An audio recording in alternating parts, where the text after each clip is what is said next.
Lost your key fob or need to program a new one for your 2003 Toyota 4Runner? It's a task you can easily do yourself.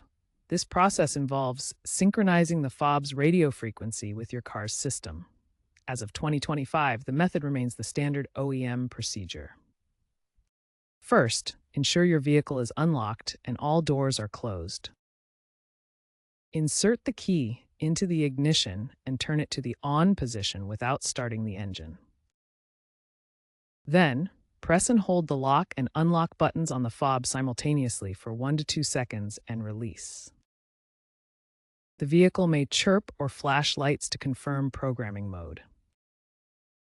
Repeat this for any additional fobs you want to program within 40 seconds. Finally, turn the key to the lock position to exit programming mode. It's that simple. Keep in mind that exact steps can vary slightly by trim level, so consult your owner's manual. If you encounter issues programming your fob, several factors could be at play.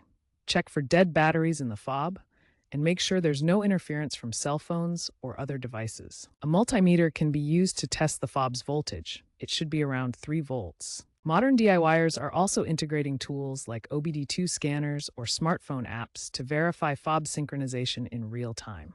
While the core process remains manual, these tools offer added convenience. Also, be aware of cybersecurity updates.